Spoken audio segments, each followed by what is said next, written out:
Welcome to the Carey Nieuwhof Leadership Podcast on YouTube. My name is Carey Nieuwhof, and my goal is to help you lead like never before. So what I do every week is I sit down with world-class leaders and church leaders, business leaders, and I talk to them about what made them who they are and try to have the conversation with them that you would have if you got to sit down for lunch with them or have dinner with them or really got to spend some time with them. So we go into the backstory and we explore what made them who they are and some of the principles they've learned along the way. So if you enjoy this episode, I would love for you to like it, to subscribe, and also to share it with your friends. And in the meantime, here's today's episode. JP, welcome back. Hey, man. Thanks for having me on, Carey. So grateful for you. Great to reconnect. And I'm kind of asking all my guests this, but this will be on in the summer. But how's life changed for you in the last few months? I mean, has it changed for everybody? But what has been the impact of the disruption on you? Yeah, well, a lot more board games, a lot more walks. You know, I think my dog is tired of going on walks. But professionally, as soon as COVID-19 hit, we gathered everybody in a room, and I addressed the staff face to face. I said, "Hey, this will be the last time we gather like this for some time, and for the foreseeable future. I don't know how long." And so we just wrote our mission. We said, "Hey, what is our mission in the midst of a global pandemic?" on the board, and we said, "How can we grow the church spiritually when we can't gather?" And so that's what we began to spin our wheels around. And the way that we do that here in Waco is we have small groups. We call them life groups, and I had just cast a vision in front of the church. I said, "Listen, we are one church with hundreds of campuses around the city, and those campuses are your small group." And I said, because we may not be able to gather here soon, and if we can't gather in this building, we're going to keep gathering in those smaller groups. And I said that having no concept of a global pandemic. That wasn't on anyone's radar at the time, and I was just casting vision for the importance of small groups. But lo and behold, that's what we've been doing is everybody's role on staff pivoted to being what we call a life group shepherd, where they're checking on these groups every day. They're calling the leaders, they're praying for them, they're asking what they need. They're removing confusion, removing barriers, removing obstacles, and resourcing those groups. And then on Sunday, we're doing everything, or on the weekends, we're doing everything we can to provide excellent content for them to gather around a screen and to watch. And so even after we open this summer, God willing, we're going to continue to ask those who are in a life group to do that for the foreseeable future, and then whoever doesn't have a life group, they can gather here. But yeah, it's like, how do you shift this 2,000-year-old tradition we call church? That's what I've been working on. Yeah. What's interesting too is in the last year or so, you went from a large church in Dallas, Watermark, leading their, really, it was the youngest young adult, or the largest young adult ministry in America, 7,000 people-ish who are meeting in different locations. And I was there one Tuesday night when you were leading the Porch, and you hear often people say, "Oh yeah, it's so massive," but you could not get a parking spot for miles. People were packing that place out, which was incredible. And then you move to a rural community with a very historic church. So you're leading change, not in the context of Watermark, which was pretty much pivot ready and digital ready, but with a far more traditional evangelical church. So can you talk about how ready you were to make the switch to digital when COVID hit? Yeah, it was so interesting because I had seen something that we needed work really well, and that was just God's kindness to me. But when this hit, we didn't have the cameras we needed. I mean, we didn't have the technology and resources. Like most churches, right? And so it was just okay, what do we need? What does this look like? How can we provide something excellent online when we don't have even the resources to do that? And so we started creating a list. All right, what do we need to be excellent? And I would watch my kids. So we would pre-record the service, and so I sat there on a Sunday morning with my family. And so my kids are 7, 11, and 13, and when their daddy came on, I'm telling stories about them, Carey, and they're nodding off. I mean, they're not paying attention. I mean, they're checking out. So they're watching birds out the window. About them and they're falling asleep. I know, and I'm like, this story is about you. You got to listen. But what would happen is they would watch YouTubers. Like if I let them all day long, and that's like this generation that's coming up, they don't watch TV, they watch YouTubers. They love YouTubers. They would watch Collins Key until the sunset if I let them. And so I'm like, what is it about this guy? Like, how is he engaging them so well when I, as a professional communicator, can't?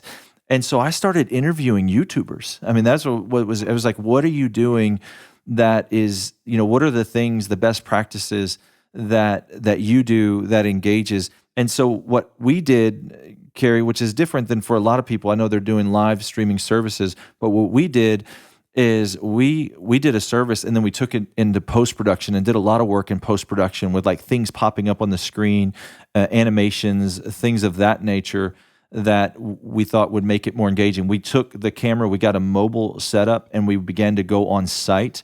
And so like this past week, I was talking about a sunset was in the illustration, and we recorded that service at 7:30 p.m.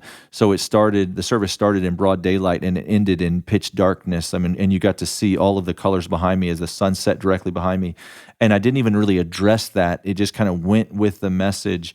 And so trying to think about those things that will engage the listener and the viewer through a screen is where we begin to spend all of our time. And it wasn't expensive things, it was creative things. So I tried to bring the most creative people that I knew in a room and just say, all right, what can we do? What should we do?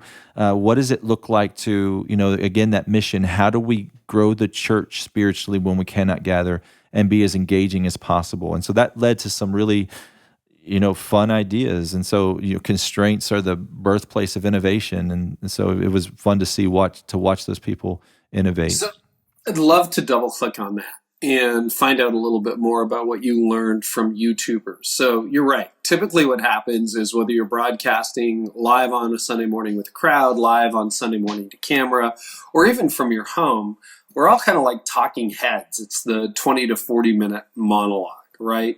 Maybe you got a TV, maybe you got some illustrations and that kind of thing. What makes YouTubers different? What did you discover, and how have you changed your messages? You gave us a couple of examples, but I'd love more on that. Yeah.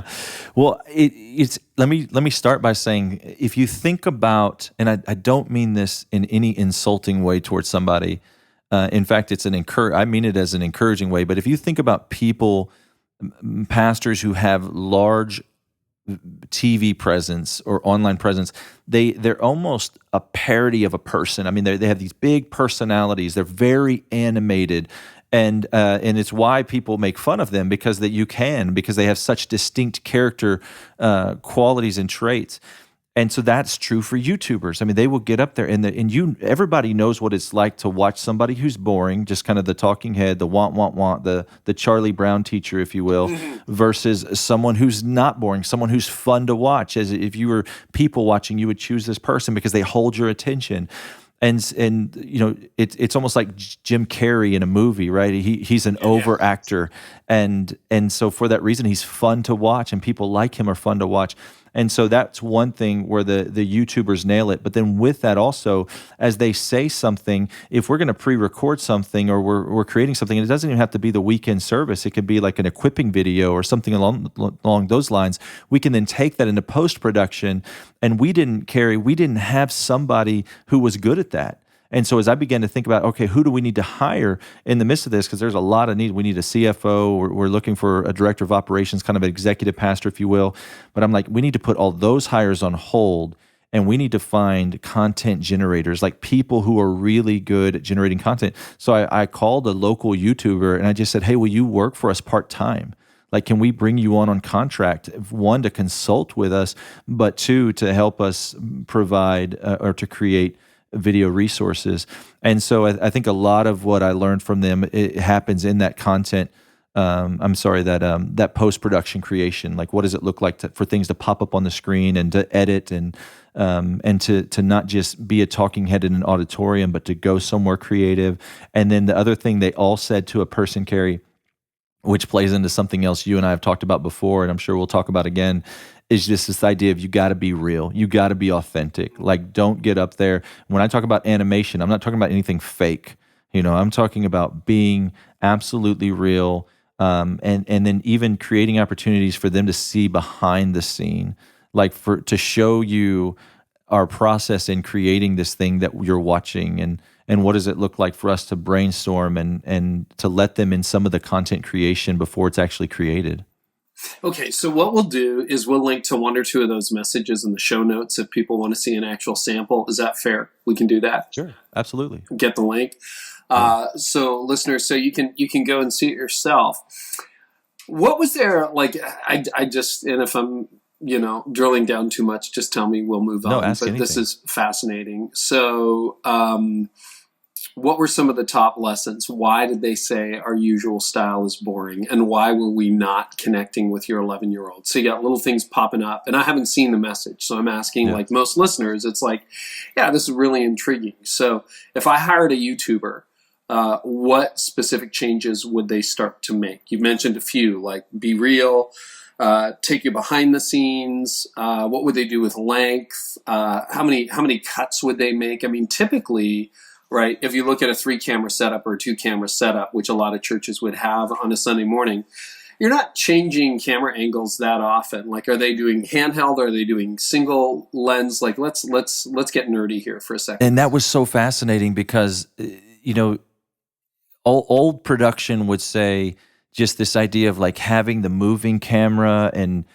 getting, like in the worship, like getting the keys, getting that shot, and it really, boom arm, right? What do they call that right, thing? exactly, the boom or whatever it is. I don't even know.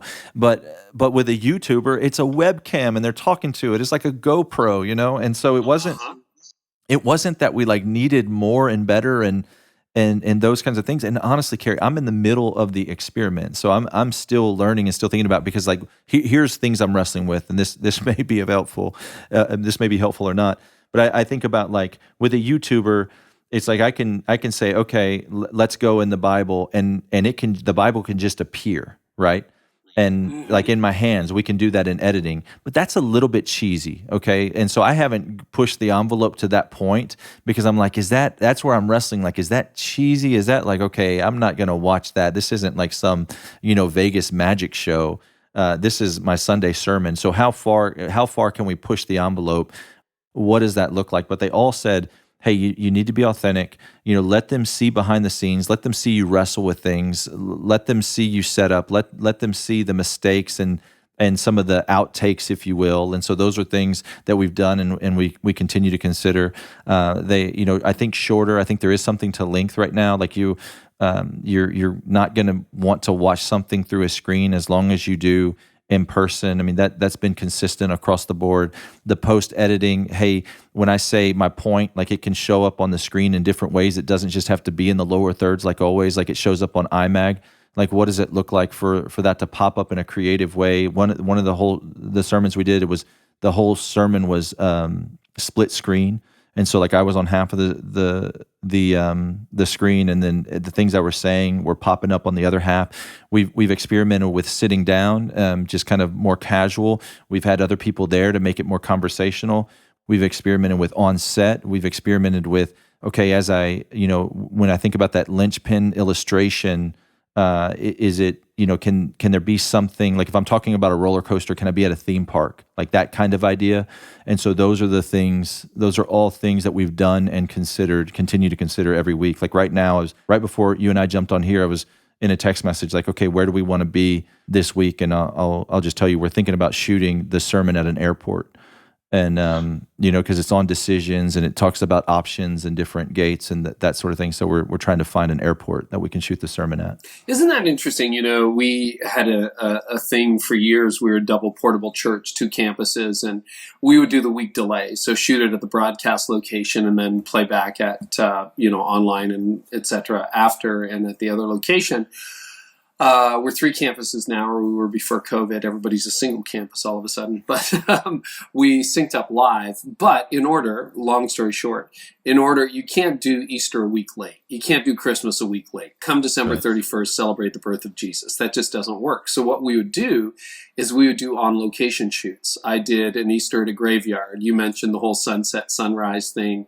I did that one year for Good Friday, Easter. It's like Good Friday, the sunset, we went to black. Easter Sunday, I filmed it over a sunrise. And all that kind of creative shooting. And then we just went back to normal and talking heads. But we did that to solve a problem. And what these YouTubers are telling you is, oh, that may actually be the future. So curious, does this take you more time now to produce a message? Or are you spending double the time you used to record? And you think of total time, including broadcast time, Sunday morning is a 6-8 hour investment, depending on where you're at, message rehearsal time. If you had to add that all up, is this actually more work? Yeah, the time is reallocated, and so it's different. I'm spending less time in outside of the service in the planning and those kinds of things. And some of this is my wiring, Carey. I want to say that. But rather, I'm like, hey, let's just go and try it. Let's try stuff. Okay, we got to do that again. Let's move that shoot. On Easter, you said this. I almost thought you were messing with me because our theme this Easter was Graves to Gardens, and so we started shooting in a cemetery, and then in the middle of the service, we did a song, and then you came back, and I was in a garden, and so that it was that pivot, right? And so we're not trying to trick anybody. We're being obvious with what we're doing. In fact, this past Sunday the sun was setting behind me, but then when you came back to that last worship song, it was broad daylight, because we had shot that before, and we're not trying to fool you.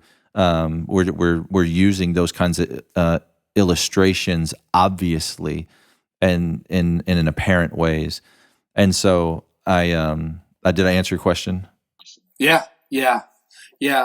So your total time isn't more, but you just have more creative teams on it. And how long is your typical message right now? I mean, we're a couple months into this. This will be broadcast a little bit earlier. Yeah, and so on the time allocation is it's shifting. It just changes where we put the time, and you think through, okay, we need to create more time than the typical hour and 15 minutes that was a normal service in the past, and we were shooting it live. Well, now we're giving ourselves a 3.5 hour window to shoot that service because we may change set, we may go somewhere else, we're going to do worships, those kinds of things. And a lot of time is spent in post-production, in editing. But today the message is 35 minutes when yesterday it was 45 minutes. By yesterday, I mean pre-COVID-19. Right. Okay, so you've only shaved 10 minutes off. You're not down to 20 or that kind of thing. Yeah, or 15, a TED Talk. That we haven't gone there yet, but we're still in the experimental phases, and so we're trying with everything, and we're kind of seeing what works, and we're surveying them, we're asking questions, and we have the big rocks that won't change. We're going to continue to teach the Bible, that won't change, but how we teach it will change. Right. Now, you've got a more traditional church that you're walking into. What has the response of the congregation been, your audience, to the changes they've seen? Yeah, our initial mission statement was we want to grow the body spiritually when we can't gather. And I added that spiritually because I didn't want anyone to think that we were trying to grow, saying hey, we want to grow in numbers when we can't gather. But we've seen that. That's what's really cool is just, even in teaching, I just taught through Acts 2, and the Lord added to their number daily those who were being saved. And in this time when we can't gather, people, they found us. And I'm not talking about just overseas and in different places. While that happens, the people that I'm most excited about are folks locally that we can help assemble into the body. And so we're actually holding membership classes with people who've never been inside our church building, but they're going to join the church in this time. And so that's been really fun to think about, hey, how can we recreate that? Have you gotten any members who've been around a long time who are like, excuse me, just a minute, this is not a sermon. What is all this stuff popping in and the quick edits and the setting and that kind of thing? Have you heard any of that? I haven't heard anyone say this isn't a sermon. There are people, this whole thing has been very divisive, right? You have people on both ends of the spectrum. And so there's people from day one, what? We're not going to meet. This is crazy. Do we not have faith? And then you have people that are like, hey, I'm not going to step back into a building with other humans in it till 2022. And so, and then you have everyone in between. You have people that if you ask them to show up, they feel like it's a death sentence. And then you have people that would have preferred to never stop. So I get more of those kinds of complaints, but not around how we're doing it. I think if you do something excellently, excellence honors God and inspires people. And so I'm just thinking through, hey, how can we inspire people and honor God? And as long as we're doing that, I think, they at least should be content. Yeah. One of the things I'm thinking about, in just speaking directly to church leaders, but I mean, if you're a business leader, you've got application here because all of a sudden your website, your delivery became more important, right? If you're a restaurant, it's like takeout just got really, really important, and your online ordering system got really important. I want you to think moving forward, and I know we're still in the middle of it. We haven't emerged into a new normal even by the time this airs. But when you think about 2021, assuming that at some point you're going to be able to gather in person again, are you going to reallocate staffing and budget to invest more in online, or are you making any changes in that area? Yeah, without a doubt, I don't know how you couldn't. This is a fault line in the history of our world and our industries and our businesses, our economies, and certainly our church, Big C Church and our churches. And so if we're going to cross this fault line, or when we get on the other side of this fault line, it's not like the internet's going to go away, Carey. I mean, that's here to stay, and it's not like the iPhone is going to go away. I mean, it'll be reinvented and it'll become something different. And so I would love to, this is why I get so excited about you. And I don't mean this in just empty flattery. I love the way that you're inspiring people to run ahead, because as you look at the history of the church, I mean, some of the most beautiful art, the most beautiful music, the most beautiful production was coming from the church. The church was the Hollywood of days past. It was the New York City. It was the LA of years past. And so I think we can be that again if we begin to think innovatively. Hey, what does it look like for us to teach people in the most compelling and beautiful way? What are those the new songs that need to be written? And I don't even mean songs literally. It's interesting, Carey, because I released a book in the midst of the coronavirus, in the midst of the epidemic. Congratulations on that. And I had sent to you and other friends just around the world a copy with a letter, and in the first paragraph I said, in the movie Ready Player One, there's this lady who attends church by watching through virtual reality goggles, and so I sent friends just a small gift of VR goggles, virtual reality goggles. And I said, who knows what the future of the church is going to look like? Now, this is before this. And so while that's in transit in the mail, right, coronavirus comes our way, and then churches start. I was like, Lord, what are you doing? It just felt weird. And my friend Propaganda got that, and he called me. He's like, "What did you know?" He posted something. He was like, "What did?" Yeah, I was like, "What did you?" I was like, "Man, I didn't know anything." But that may be it. That may be. We may attend church virtually, and I don't mean just watching it on a flat screen. I mean, we may put on goggles and turn to our right and left and greet our neighbors, and that may be the future. I don't pretend to know, but I hope we find out, and I hope businesses learn from us. How fun would that be if we're not following the Apples and the Googles and the Teslas, but the Elons are calling us and saying, "Hey, how are you thinking through this? Because I've seen the way you're doing it. I've been really inspired." That's what would bring me joy. I really do. It's interesting, and I get it. People are in shock. People are reeling. But in the first week or two of the coronavirus, and I do tend to run ahead. I've been talking about digital church for years, as you have, and church online. But all of a sudden, people are like, "Why are you so big on this? And what do you mean the future is digital?" And there were a number of people who left comments that just said, "Well, what if the internet breaks? We can't get into our building now. What if the internet breaks?" And I'm like, I'm pretty sure they'd figured out how to fix that. I'm quite certain that the internet would not be down very long. But it's interesting how often church leaders, not just theologically, but just methodologically, have a very conservative approach to life and to things. And I know what I know. I can be good in this space. What would you say? Because I've had this conversation with a few leaders. Because you've operated online, but you've also operated in other space. What would you say to leaders who would say, "Look, Carey, I've spent a decade we're a very successful church. We know how to do it. And then the methodology broke as a result of the disruption. And I don't know whether I want to learn a new skill set. What would you say to them? I just want things to go back to as close as they were before, as close as we can make it in the new normal. What's your word to them? Yeah, one, I'm going to answer that question. And first, I'm going to answer the question, what if the internet breaks?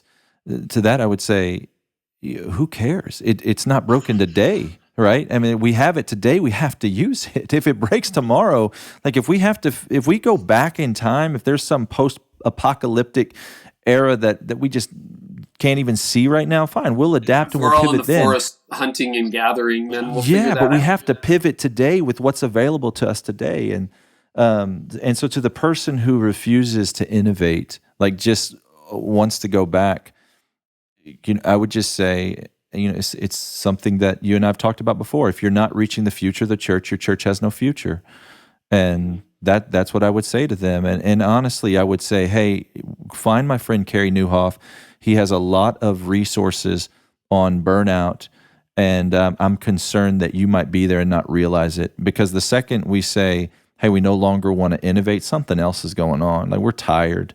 And I understand. I want to give people permission to be tired right now, to be challenged. And Carey, one of my first emotions in this was frustration because all my friends were like, isn't it great? We slowed down and we're going on walks. And it's so, I can't go to work.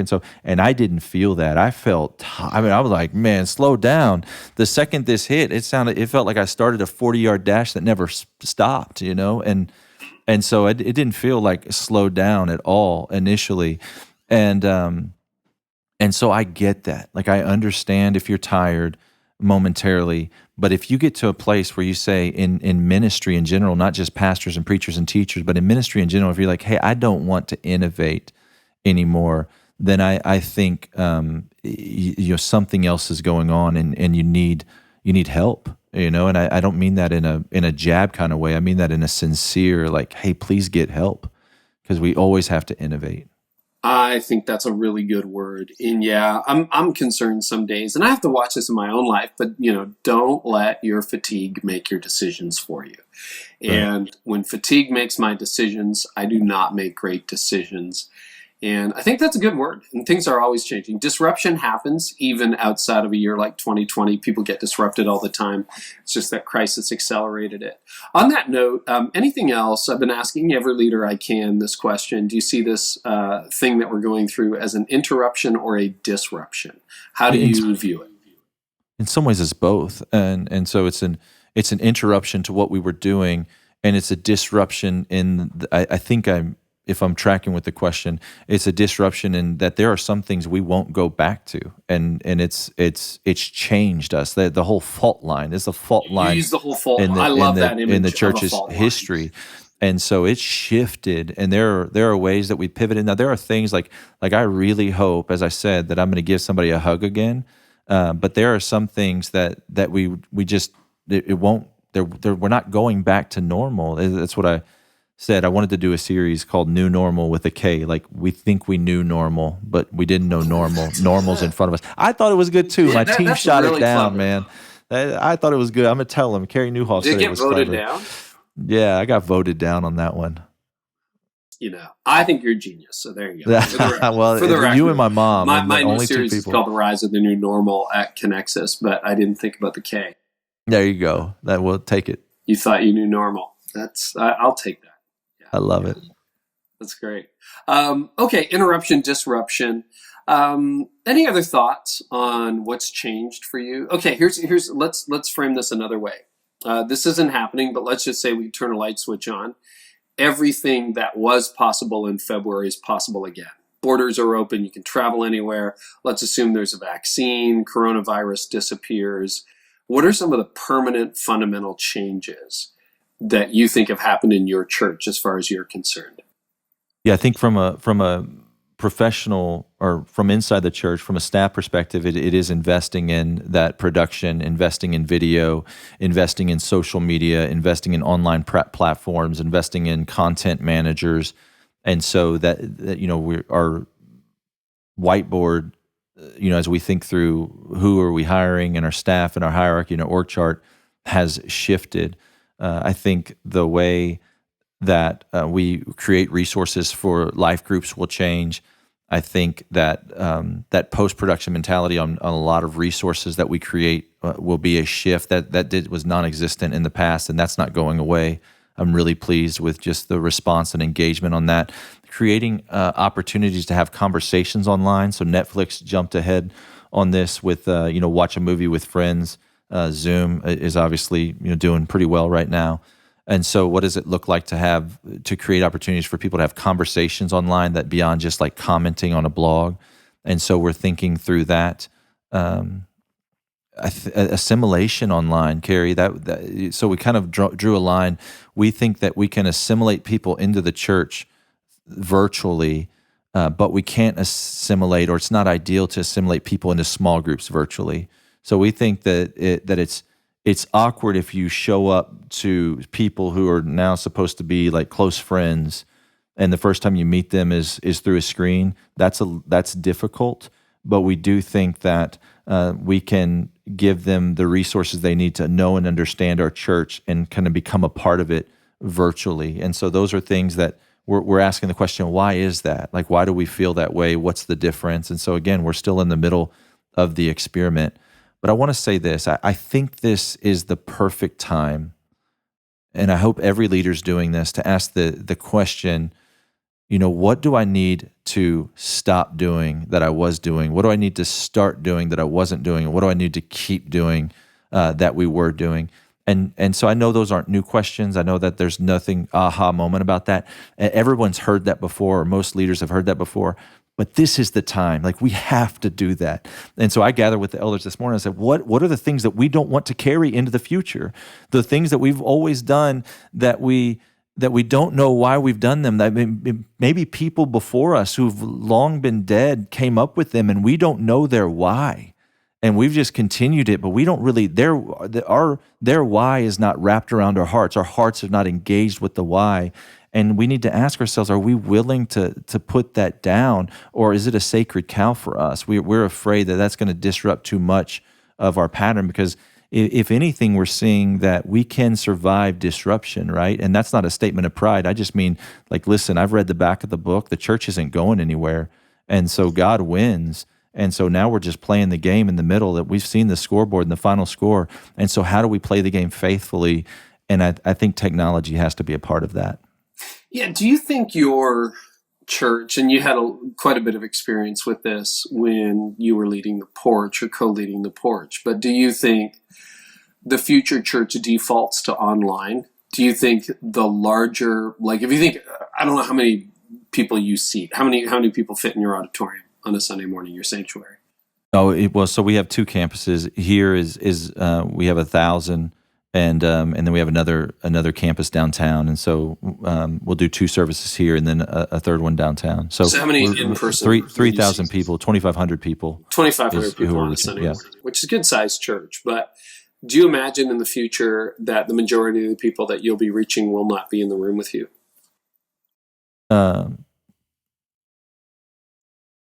Well, in a strange way, let me answer that in a number of ways. In a strange way, that has. I think that's the challenge for me, going from a large church out here and in God's grace have developed an online platform that in some ways our online presence has always been bigger than who's there watching, which is something that I've wrestled with and think through. Okay, like return on time investment, what do we need to be doing? That's a whole nother podcast. That should be we could talk about. But when Judah Smith did the church home, everyone dogged on him, or I'd say everyone, a lot of people were like, hey, you can't go to church at home. And now we all have to. And so I think there is something, for us to learn from that. But I also don't think, and I hope, Carey, we never replace human interaction with something of technology. And so what I mean by that is I think that face-to-face contact, that physical touch, that will always be necessary in the church. I mean, of course, Hebrews 10:24 and 25, do not forsake the gathering together as some are in the habit of doing, but continue to encourage one another all the more while you see the day approaching. And so I know we have a lot of freedom of what that gathering together can look like, But even as we do more and more with technology, I hope we don't stop gathering together. I hope we don't stop breaking bread. I hope we don't stop meeting in homes. And so we have a lot of freedom in how we do church. And that's why I think every church has to challenge themselves to ask the question, do I have sacred cows? Am I holding on to traditions too tightly? Are there things that I think of that define church for me that aren't outlined in the scripture, but they're just what my parents did and my grandparents did, and so they're what I'll do, and they're what I hope my children will do? That's kind of crazy. Like that's not honoring to the Lord. Those are the things I think we have to hold loosely. But where the scripture is firm, we should be firm, and where it's flexible, we should be flexible. It's interesting you're hinting at this, but I'm sure even at the Porch, there were as many or more people watching online than there were in the room. Right. And I think a lot of us were kind of there pre-COVID, but I just wonder on the other side if that kind of reverts to the default. And not the idea that, yeah, you're going to have a small percentage of attenders who never show up in person. I think that's got issues. But the idea that I'm out of town this week, or I got a sick daughter, or we're just going to do home church this week and tune in. I wonder if that'll just become more of the future. And if that's okay, we just have to adopt. It depends on how. I mean, I think anything's okay as long as they're under authority of elders. I would say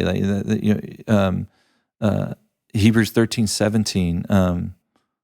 Is that right? My address might be off there, but I think as long as we're defining church appropriately, then I think we can have those freedoms. I mean, so like I'll just speak numbers with you. So we have 2,500 people that will minister on any given Sunday, but our first week not gathering here, we had 9,000 people tune in, we believe, as best as we can tell. And so it was just like, wow, we grew more than 300% just overnight. And so how do we think about that? And I always say, like, my priority will be the assimilation of the local body. In 1 Peter 5, I've been charged with shepherd the flock among you. And so I view the person that lives in my neighborhood different than I do the person who's on another continent watching and being encouraged. And I'm glad they're watching and I'm glad they're being encouraged, but I don't feel responsible for their soul, Carey, in a way that I do feel responsible for that person who's here locally and like they're a member of this church. And so I think as long as we continue to consider that, there's a lot of freedom in the how, and we should do what works where the Bible allows us the freedom to do what works. Okay. No, that's a good approach. That's a healthy approach. What would be some keys to digital discipleship if people are going to be toggling in and out of your church? Here 1 week, gone the next, part of a small group, watching online. What are some keys to doing discipleship when they're not in the room?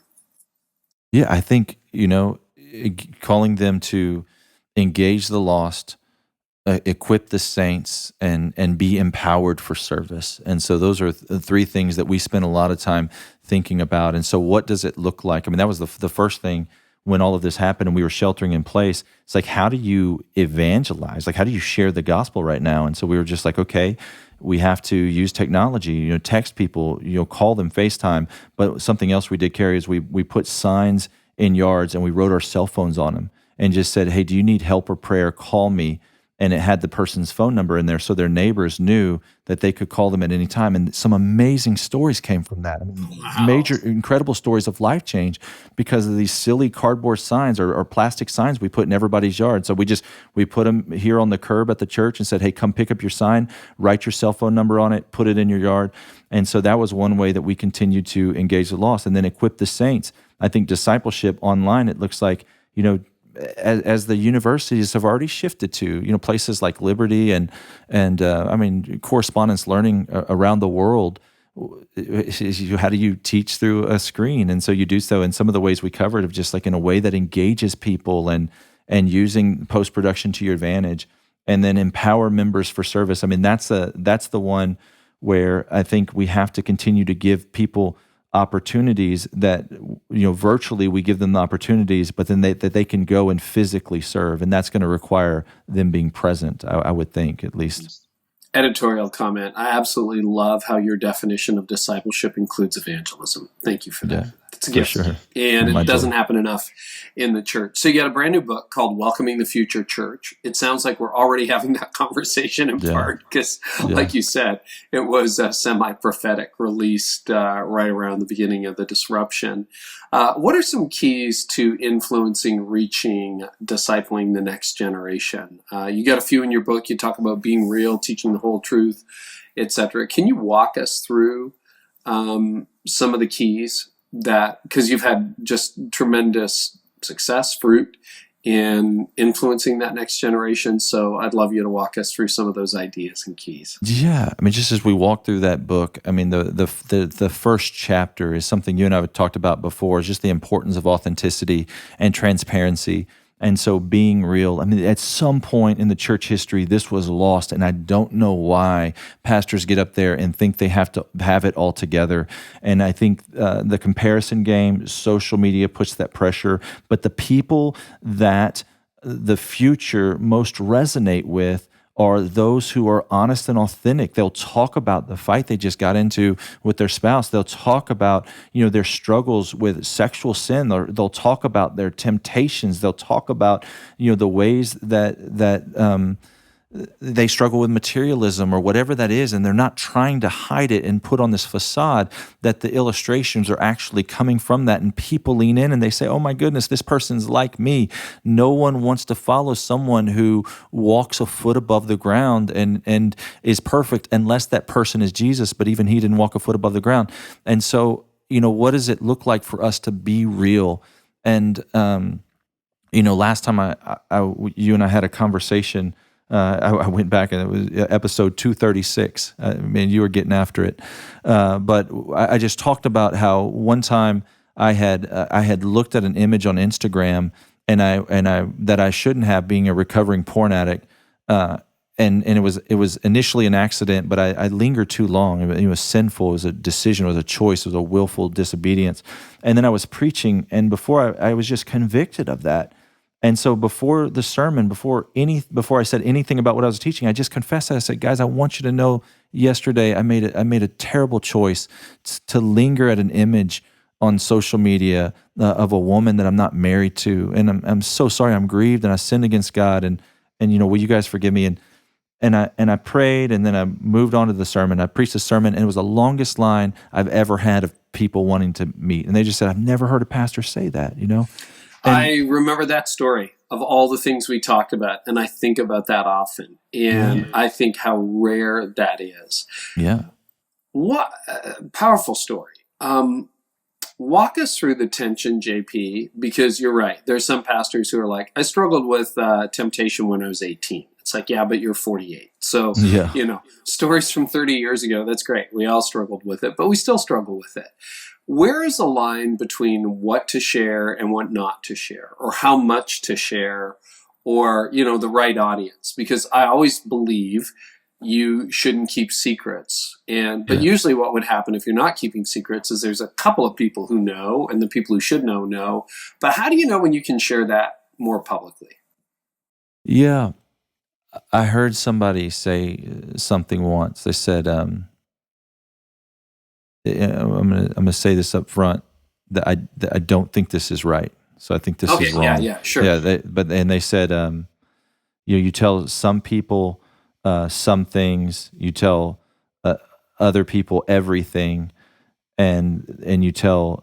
I'm sorry. There are some things you share with some people. There's some things you'll share with everyone, and then there's some things you share with no one. And I remember thinking, gosh, I don't know. I'm like, God, I need a chapter and verse with that. I think I'm not sure where the Lord would say that. And you fast forward the tape, and he was exposed. He had been caught in moral failure a few months after that, and it was defining in my growth as a minister, because initially when I heard him say that, I wanted to believe it, but it felt inconsistent with the word. And then it was just like it was really affirming to me how that's not true, and that's really dangerous. And so, Carey, there's parts of my youthful naivety that I just think I don't want to manage anything. And so I got to a place in my life where if there's anything in my life, I I'm willing to tell anybody, and I don't care who knows. Now, I will say, in regards to platforms, it can be dangerous because this one thing where everyone wants to reach out, and you can drown the ship when you're struggling a little bit. And I can understand how guys would manage that, but I still think err to the side of, if I think, should I tell them, I just tell them. And if I make a mistake, like, God's going to sort that out. I tell them in faith, and so anything that does not come from faith is sin. And so I'll just err to the side of acting in faith and saying, all right, I'll tell anybody anything. I just don't want to manage information. And, that makes me not the best person to entrust secrets to. And I know that just because I'm like, I don't want to put things in a particular file in my head where it's like, okay, that's the file I can't open up with certain groups of people. I want to err to the side of complete transparency. And so that's my flavor of leadership. Like, that's what my opinion, most of what the scripture says when it says be children of the light. And so that's the side that I err to. And there are people who I respect that would say that's dangerous. And that's okay. We can agree to disagree. Why does that resonate so well with young adults? Because they're so sick of anything fake. And all they know, for a lot of them, sadly, Carey, is fake church, that experience where it's like, hey, we're going to go in here and let's act like we have it together and like we weren't fighting in the car on the way here, and love each other, and let's present like we're the perfect family, because we don't want the Smiths to know we're not the perfect family because we're in competition with them and we got to keep up with the Joneses, so let's go. And they're burnt out on that, man. And it's satanic, it's not scriptural, it's unbiblical, and I think it grieves the heart of God. And, God has nothing to hide. Like, there's nothing about the character of God that he would want to keep from us. And he's not a God of confusion. And so if I've been made in the imago Dei, if I've been made in the image of God, then what am I trying to hide from people?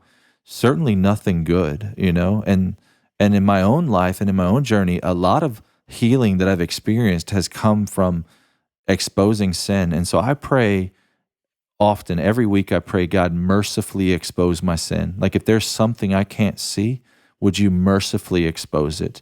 And, he's going to be exposed, man, one way or another, like, either in life or in death, it's going to be exposed. And we've seen it time and time again. And so Lord, mercifully expose my sin. What would you say to leaders who are afraid that if they're more vulnerable, authentic, real, people are going to lose respect for them? They will. They're going to lose respect for you, but a lot more are going to respect you. And so people who are terrified of being authentic and vulnerable and transparent are going to lose respect for you because you challenged them to be something they're terrified to be. But people who are filled with the Spirit and made in the, people who are following Christ, they're going to be drawn to you, because I know Jesus was incredibly transparent and honest and authentic, the most authentic person that's ever walked the planet Earth. And so if we want to be Christ-like, we're going to be authentic, and the right people will be drawn to you. And every leadership decision you make, you're choosing your problems. That's the reality. In anything you do, anything you say, I resolve to be this, or I resolve to do this, you're choosing your problems. And I really like the set of problems that come with being completely transparent. It's a good word.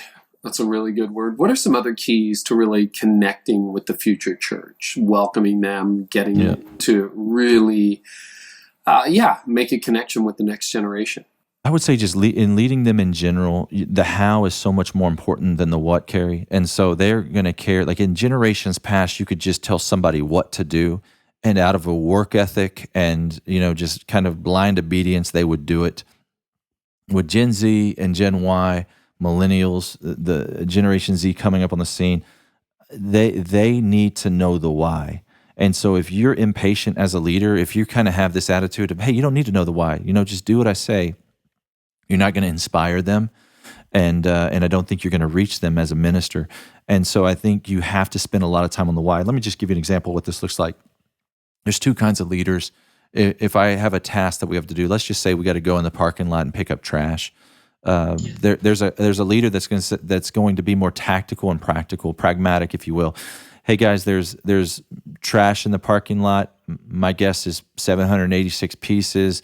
There's 700 of us. If we each pick up, around 120 pieces, we should be good. Let's give ourselves this much time. Walk up when you see a piece of trash, pick it up. Okay, he's saying what to do, right, and even how to do it. But then there's another kind of leader that says, he gathers everyone and says, hey guys, we're going to change the world today, and we're going to make it a better place. And there's some visitors that are going to come on our property tomorrow that if they came on today, they'd be turned off and they wouldn't return and we'd hinder the gospel. But because they're going to come on tomorrow, because of what we're about to do, they're going to be endeared to Christ, and our place is going to look a little bit more like the kingdom. And we're going to go out there, and the way that we're going to change the world today is we're going to beautify our place. We're going to make it more beautiful. We're going to bring shalom. We're going to bring the kingdom. We're going to bring peace. And the way that we're going to do that is we're going to pick up trash, and people want to run through a wall. Right now. Yeah. They want to run through a wall. And that's so important. Just inspiring the next generation is going to be so important in our efforts to lead them. I can see leaders pushing back right now. And as an older Gen X, I get hey, there's garbage on the ground, pick it up. But what would you say to leaders who are like, really? Like, we got to keep motivating people? We have to you're going to change the world. Isn't that the problem with the next generation? No, you don't have to. I mean, you can let your organization die. You don't have to. And it's just like I said, if you're not reaching the future of the church, your church has no future. And so I've had the same pushback. I mean, as a reminder, I taught at a seminary, and I told that story about being authentic before the message.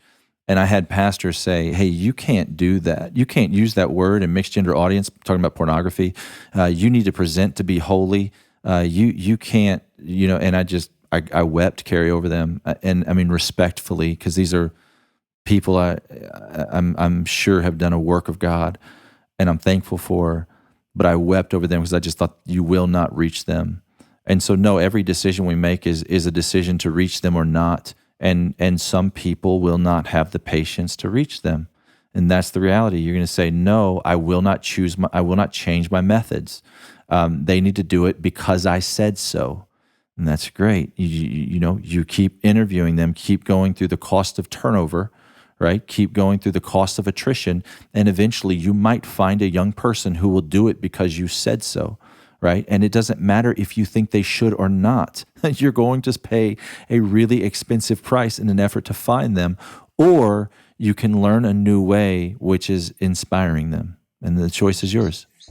Let's talk about work. You and I have messaged back and forth on that on multiple occasions, and it's something close to my heart. But there are some significant changes in how the next generation approaches work. And I realized, one of them early on was like, hey, I want to work from a coffee shop. Hey, what's this idea about 8 to 4?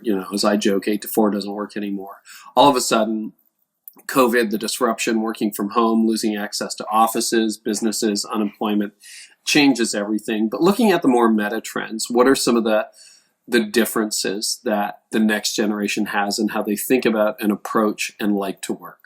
Yeah, I mean, you pick up on them as well as anybody. I mean, just the creativity, the flexibility, workplace environment, fringe benefits, all of that. And I think the heart of our dialogue was, I would just say, there's some businesses that you can't change the time of those businesses, right? I mean, they're still going to need 8 to 5 employees, or there's some industries out there that will still need people to work overnight, and we can't get to a place where, like, okay, there's no Gen Zers that are willing to work overnight, and so this industry must die. And so that's where I would start with is the why. Like, here's why it's important that we do this. And I think if they can get on board with your why, they will be willing to meet your what and your how and your when in this circumstances, in this case. And so that would be my big heart behind that message is the next generation is willing to do a lot if you will spend the time on the inspiration and the why. And if you can flex and create a more flexible work environment, and show up when you can, or we're going to work shorter hours or whatever that is. If you can do that, then great, more power to you. But I just want to acknowledge there's industries out there that can't do that, and it's not just a I don't want to. Pilots have to fly planes, at all hours, and these kinds of things have to happen. And if you're running a manufacturing firm and you have 3 shifts, I get that, right? Yeah. You have the midnight shift, you've got other essential services, and even, the late shift at Starbucks. It's like, no, you're going to be closing or you're going to be opening at 5:30 in the morning. Yeah, and so there is an aspect of sometimes reparenting that has to happen. And what I mean by that, because that's a loaded term, and like I'm an advocate for Gen Z and millennials and Gen X. But what I mean by that is sometimes there is hey, these are the fundamentals. And, I understand that you're not used to being somewhere on time. Like here, it's going to be paramount that you show up on time. This is what time you have to show up. I need you to do this. And here is why this matters. Let me spend some time on the why, where there's going to be people out there that feel like, hey, I shouldn't have to do that. I'm like, well, you know what? If you do, I think you're going to get a return on that investment, because what I see in this generation is they want to do something bigger than themselves. They're not lazy. They will work hard, but the why really matters. So the why really matters. And is it part of it? I mean, the way I think about it sometimes, because I've done my share of reparenting over the years, JP, is, and not just, obviously my own kids, but just team members and that kind of stuff. Is it that they didn't really get the life skills? Like, you look at what's happened during lockdown, and all of a sudden people had to rediscover or discover for the first time how to cook. They don't have life skills. It's like nobody ever held me accountable. If I skipped a class, I skipped a class. If I didn't do the assignment, the teacher gave me an A anyway. Is it stuff like that? Yeah, some of that. I mean, that's an aspect of it. I mean, yeah, they're not doing something because they never learned that it was important. I mean, that's where I would start that. And so that's what I mean by reparenting is just to stop and say, hey, let me share with you why this is important. Everything goes back to the why. I think in leading that generation and inspiring them is just to take the time to go slow. Like they say, go slow in the turns. I would say go slow in the whys, and make sure that they're on board with you, that their heart's engaged and they're nodding their head. And then you say, okay, great. And my hunch is that's going to be a faster track to them showing up on time than your ultimatum.